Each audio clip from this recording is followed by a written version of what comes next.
ನರಗುಂದ ತಾಲೂಕಿನ ಚಿಕ್ಕ ನರಗುಂದ ಗ್ರಾಮದ ಪದವಿ ಪೂರ್ವ ಕಾಲೇಜಿನಲ್ಲಿ ನರಗುಂದ ಪೊಲೀಸ್ ಠಾಣೆ ಹಾಗೂ ಪದವಿ ಪೂರ್ವ ಕಾಲೇಜು ಚಿಕ್ಕ ನರಗುಂದ ಇವರ ಸಂಯುಕ್ತ ಆಶ್ರಯದಲ್ಲಿ ಅಂತಾರಾಷ್ಟ್ರೀಯ ಮಾದಕ ವಸ್ತುಗಳ ಸೇವನೆ, ಮಾದಕ ವಸ್ತುಗಳ ಬಳಕೆ ಮತ್ತು ಪೂರೈಕೆಯ ವಿರುದ್ಧ ವಿಶೇಷ ಅಭಿಯಾನ ನಡೆಯಿತು.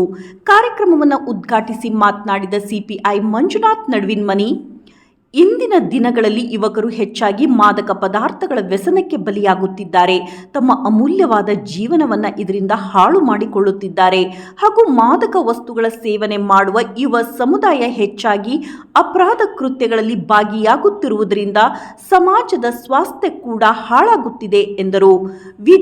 ವಿದ್ಯಾರ್ಥಿನಿಯರು ಮಾದಕ ವಸ್ತುಗಳ ಚಟಕ್ಕೆ ಬಲಿಯಾಗದೆ ತಮ್ಮ ಜೀವನವನ್ನು ಸುಂದರವಾಗಿಸಿಕೊಳ್ಳಬೇಕು. ಹದಿಹರೆಯದ ವಯಸ್ಸಿನಲ್ಲಿ ಕ್ಷಣಿಕ ಸುಖ ನೀಡುವ ಮಾದಕ ವಸ್ತುಗಳ ಮೋಹಕ್ಕೆ ಬಿದ್ದು ಜೀವನವನ್ನು ಹಾಳು ಮಾಡಿಕೊಳ್ಳಬೇಡಿ ಎಂದು ಸಲಹೆಯನ್ನ ನೀಡಿದರು.